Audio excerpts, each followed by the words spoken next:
So today I pronounce that you guys are husband and wife. Jacob, you may now kiss your bride.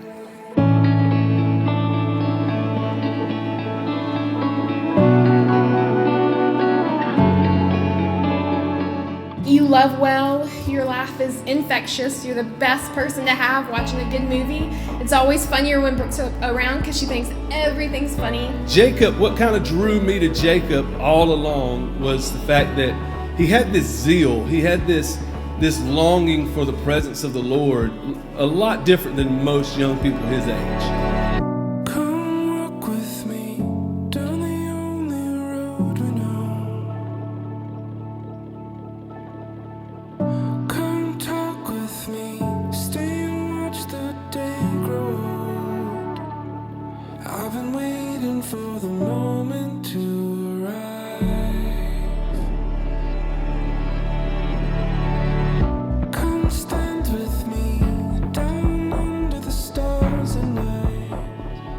Brooke, I can't believe a year and 5 days ago I met you. Now here we are today, getting married. I still find it funny that when we first talked on Instagram, you wouldn't even go on a date with me. But here we are today, starting our lives together. Brooke, today I vow to respect, admire, and appreciate you for who you are, as well the person you become. I promise to be there for you whenever, wherever. I promise to keep our lives exciting, adventurous, and full of passion. I promise to treat you with compassion rather than fearness, because we are a team now. I vow to listen before I speak. I promise to show you every day that I know exactly how lucky I am to have you in my life. Brooke, I love you, and I'm excited to spend my life with you. Love, Jacob. But it's time I thought about it, and you feel the pull.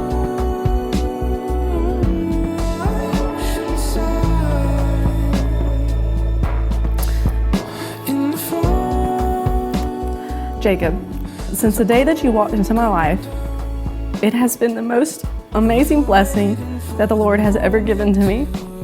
When I had given up on love, you came along and slid into my DMs. And ever since then, it has been sunshine and rainbows in my eyes. When I met you, I had no idea how fast things would go. You took away all my fears and ignited a trust that nurtured this love that we have today. You are so much more than I could have ever prayed for. Jacob, I choose to truly love you with kindness, faithfulness, and respect. I promise to allow the love we share become the prayer we live. I promise to love you completely, to be your right arm in time of challenges, to encourage you when you are discouraged, and grow with you in all things body, soul, and spirit, forever and for always.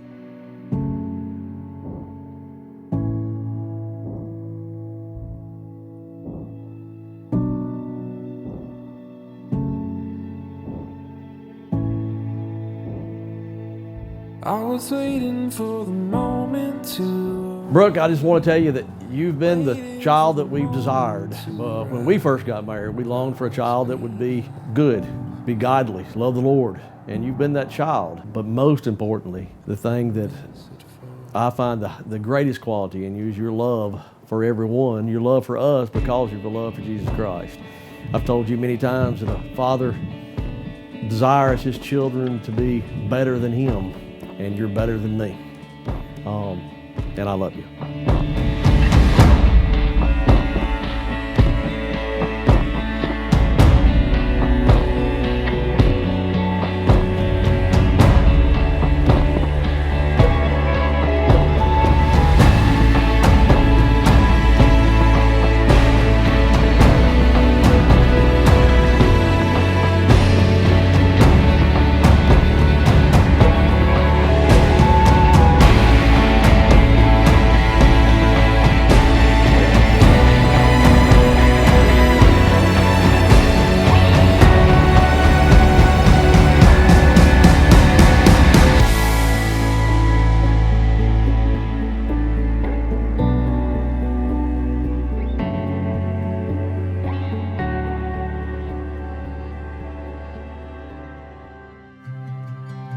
So I heard this story about this tree farmer that met this woman and they fell in love and they got married.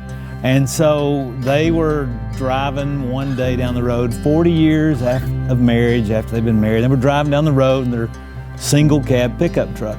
And the wife looked over to her husband and said, you know, you remember we used to sit close to one another when we used to drive together? And you remember we used to cuddle together when we used to drive in our little truck together? And finally he looked over and he said to her, he said, well, I've never moved. Yeah, I like that one. So listen, the problem with marriage today is that people drift. They drift. Sometimes it's across the seat of a truck. Sometimes it's across life. You guys have what it takes to make a great godly marriage. To be an example to others. You have everything it takes to make it happen. So listen, through the years, don't drift. Stay committed to one another, and most importantly, stay committed to God. Because that is the one way you can assure that you will be loved forever. So today I pronounce that you guys are husband and wife. Jacob, you may now kiss your bride. I'd like to be the first to present to you Mr. and Mrs. Anshu.